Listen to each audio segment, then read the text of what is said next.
Oh, you mean toy like the one Matt Lauer gave to his co-worker? SNL pokes fun at Santa's naughty list of alleged abusers this year, as Moore, Franken, Lauer and even President Trump get a mention. It was a not-so-very Merry Christmas for a department store Santa Claus on SNL this week. The Santa, played by Kenan Thompson, struggled to do his job as a string of adorable moppets asked awkward questions about topical issues. "Is Roy Moore on your naughty list?" asked one girl, referring to the Republican Senatorial candidate's alleged abuse of two teenage girls. "Well, it's not really a list, it's more of a registry," quipped Santa's elf, played by Kate McKinnon. "I'm sure we can all learn a lesson from what's going on in the news," Santa told one girl.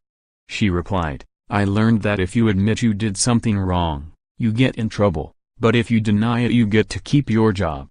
Santa attempted to hush the girl by threatening to give her a lump of coal for Christmas, to which she replied, "From where? We both know coal is a dying industry." Another little boy asked why the protesting NFL players insisted on kneeling before games. "Ah, that's because they're tired," Santa offered up. "Because of all the brain injuries?" the kid asked. "Yes, somehow that's the less sad version," Santa replied.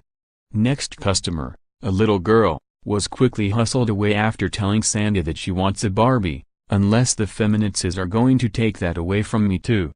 And when offered a toy, a little boy asked, "Oh, a toy like the one Matt Lauer gave to his co-worker?" The skit ended with the elf telling a little girl that "I know that things seem particularly insane. Like truly mind-bendingly insane, and we seem to have lost all perspective on what's naughty or nice." "I know," the girl said. "I've seen Fox News. But as bad as things might seem, I promise you, Jenny, it will be okay. Maybe not today, maybe not tomorrow, maybe not for another 3 years, 42 days, and 24 minutes, Jenny. But most people in America are good people. And eventually good people will fix our country." "Okay," the girl replied. "But just in case I'm putting all my money in Bitcoin." Trump and Moore came in for a kicking on the Weekend Update as hosts Michael Che and Josh Trump formally recognized Jerusalem as the capital of Israel this weekend, and "you're not going to believe it, but Jews and Muslims had different reactions," Josh said. Trump basically just made the announcement and then he flipped a cigarette and walked away in slow motion, Josh said, to an accompanying picture of Trump standing in front of a massive explosion. Then Palestinian President Mahmoud Abbas warned Trump in a phone call that the move would result in dangerous consequences, and it didn't help that Trump ended the call by wishing Abbas Merry Christmas and asking for extra falafel. Che, meanwhile, complained about Roy Moore's continued strength in opinion polls despite allegations of child sexual abuse. He groused that Al Franken had quit the Senate due to claims of sexual harassment, and yet Uncle Bad touches up 4 points in Alabama. "You see, the Democrats hold themselves to a higher standard than anyone else," he said, "which is why they always lose." He continued, "Calm down, Democrats.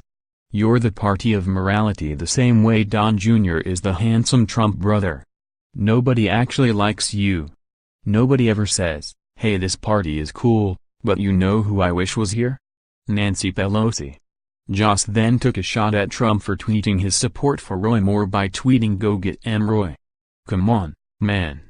When you're supporting an accused child molester you can't say go get M. This isn't pedophile Pokemon." He added, "Go get M. Roy is what Roy Moore whispers to himself before he walks into a Hot Topic."